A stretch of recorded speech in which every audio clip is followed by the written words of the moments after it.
Charlene Downes was a 14-year-old girl who lived on Buchanan Street, Blackpool, with her parents Robert and Karen and brother and two sisters.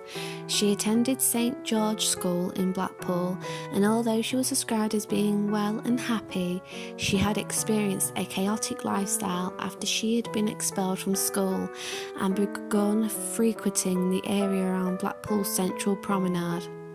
Charlene's mother, Karen, last spoke to her daughter in the early evening of 1st of November 2003 in Blackpool town centre while she was handing out flyers for an Indian restaurant.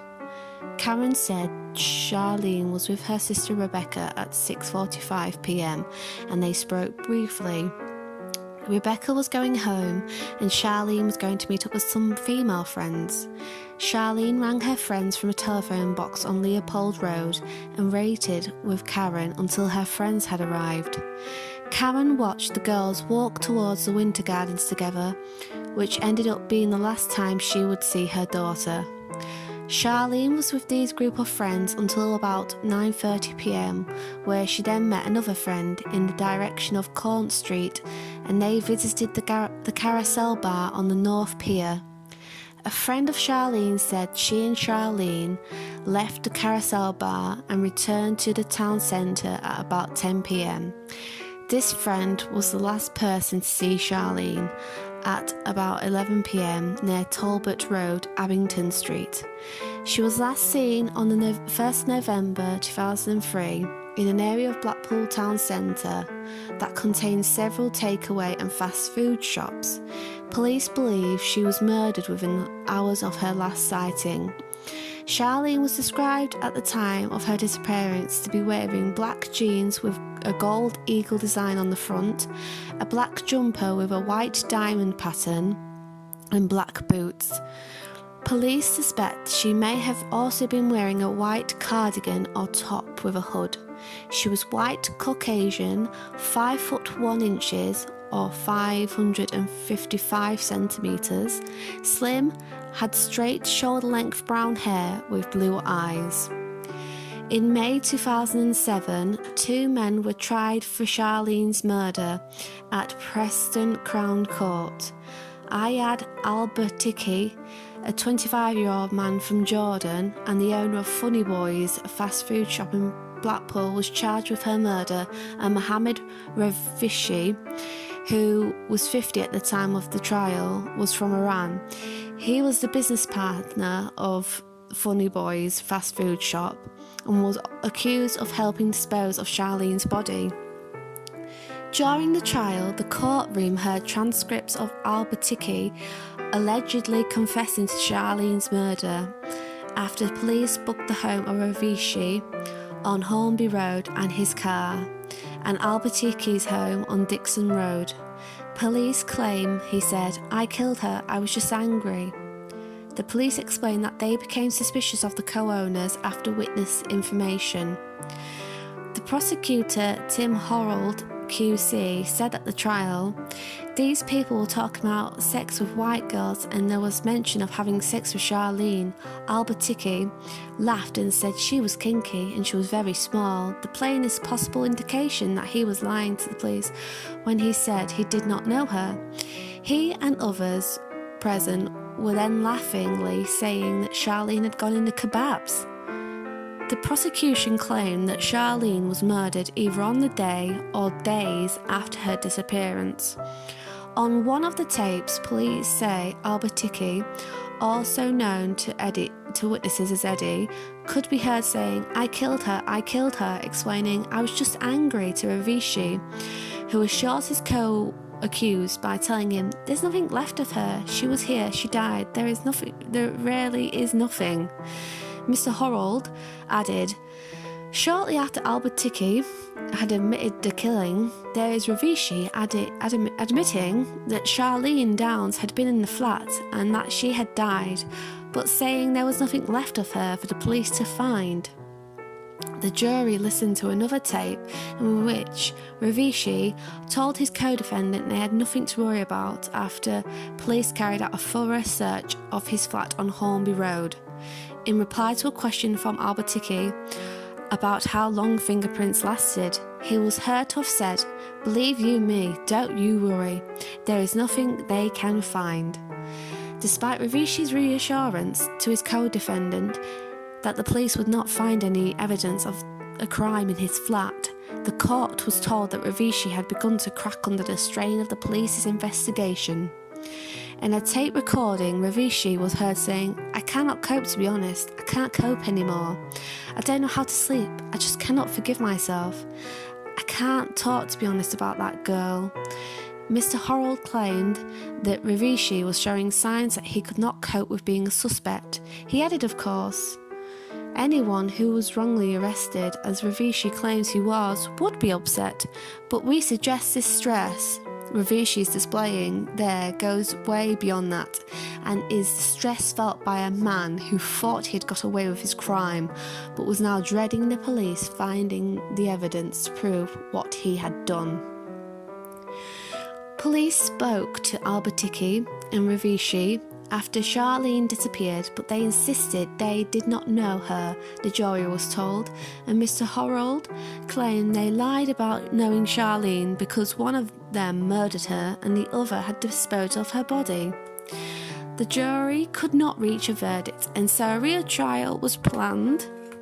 But in April 2008, the two men were released due to serious errors made by the Lancashire Constabulary's covert surveillance evidence, and the CPS could offer no case, and thus the men were released.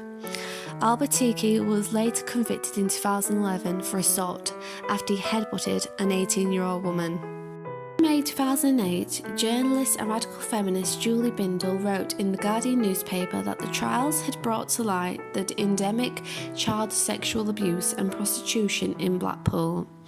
According to a police report, employees from 11 takeaway shops in Blackpool town centre had been grooming dozens of white girls between the ages of 13 and 15. Quoted in the Daily Telegraph, April 2011, Mick Gradwell, a former detective superintendent with the Lancashire Constabulary, said the police inquiry into child grooming in Blackpool, Blackburn and Burnley were hampered by political correctness because the victims were white and the perpetrators were non-white.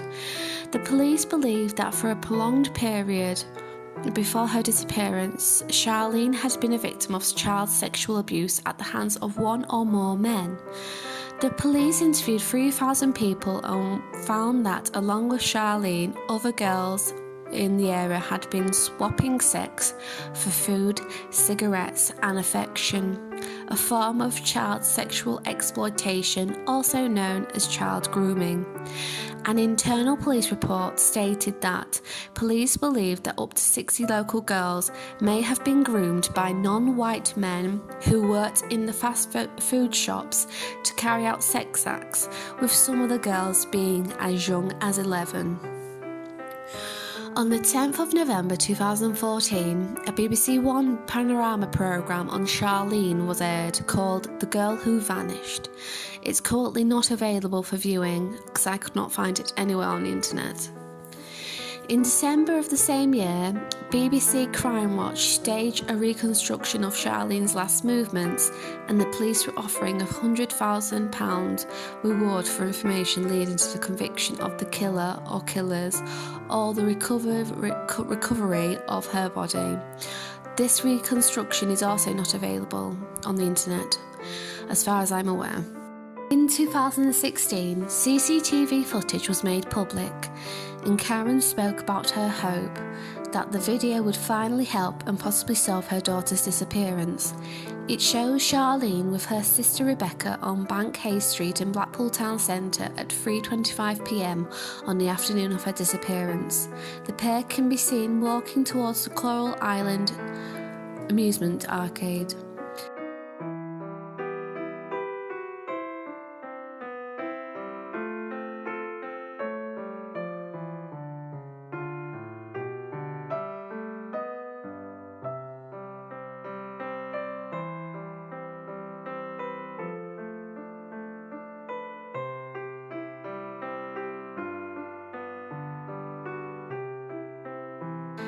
There is also CCTV from the same night at 10 p.m, which police believe may be Charlene, with a woman who they believe is in her 30s with dyed blonde hair and was wearing a 3/4 length coat on the junction of Talbots Road and Dixon Road.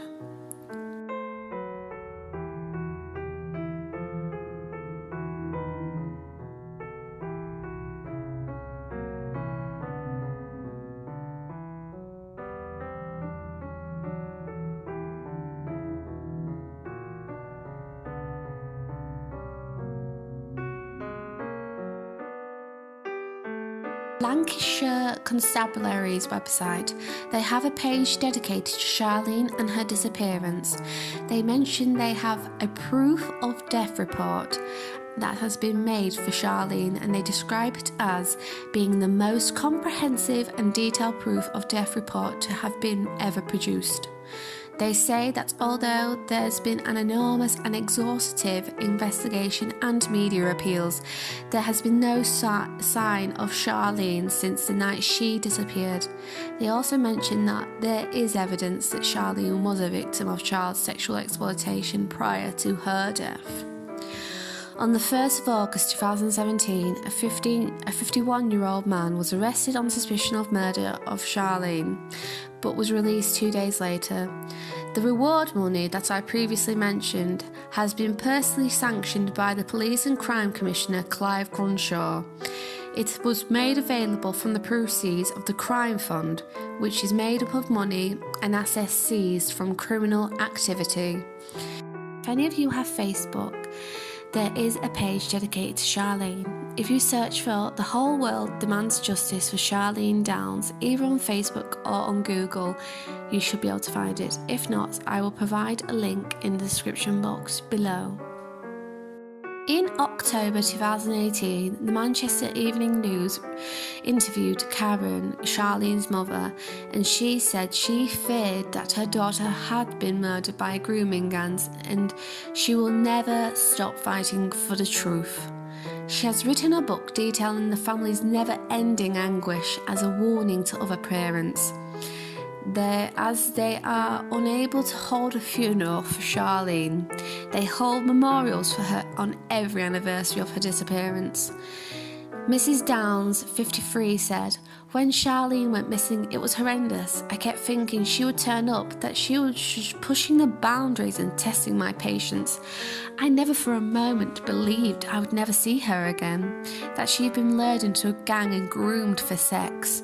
Looking back though, the clues were there, and I just didn't see them. Now I want other mothers to learn from my tragedy." Karen explains in the interview that the police initially dismissed her daughter as a runaway. "In the end, I was so despairing of the lack of interest in Charlene that I had my own leaflets printed and I handed them out myself on the streets of Blackpool night after night. Sometimes it felt as though I was the only one looking for her." In Karen's book, Sold in Secret, it tells the full story.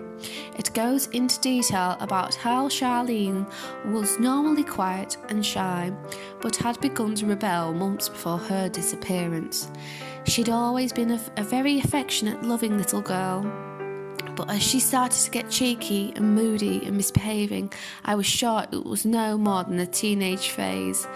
All part of growing up. I was sure it would pass and she'd soon be back to her normal self.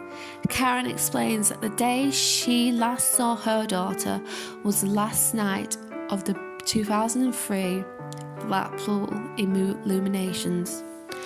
"I was tormented with nightmares every time there was a body found. I was sick with fear." Karen talks about how awful it was to sit in court and listen to the prosecution say that the two men who were accused of Charlene's murder had chopped her up into kebab meat to dispose of her body was agonising. It was horrific to listen to. As a mother, it broke me. There were reports that Charlene had been groomed and drawn into the sex trade, which broke my heart. My daughter wasn't here to speak for herself, so it seemed people could just say what they liked. But when I looked back, there were occasions when Charlene skipped school and I didn't know where she'd been. She once came home with 70 quid and we couldn't get the truth out of her. We didn't know where it had come from. She had these cigarettes too, and we didn't know who was buying them for her. Now it was all slotting into place. Deep down, I had to accept that my darling daughter is dead, but without a body, I'll always have a glimmer of hope. I will never stop fighting for the truth. If anything positive can come from this, I would like to help other families. I want other mothers to be aware of the signs of grooming, to stop and act on them before it is too late. As of February 2019, there is no further information regarding the disappearance of Charlene Downes. If you are a young person and you want to find out more about child sexual exploitation, or even if you're an adult and you want to learn more about it, there is a dedicated website at www.trustedtoknow.co.uk/abuse/CSE/. This is through the Lancashire's Constabulary's website.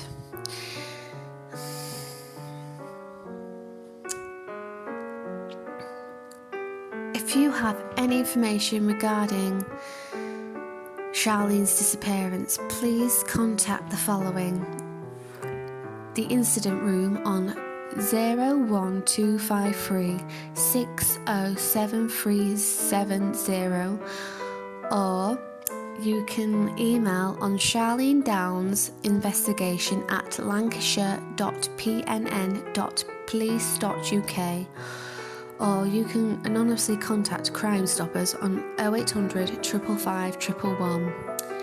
Links to the YouTube videos are in the description box below, and the link to the website that I've just previously mentioned is listed also below, and the email address and the numbers that I've read out will also be listed below. Thank you all for watching.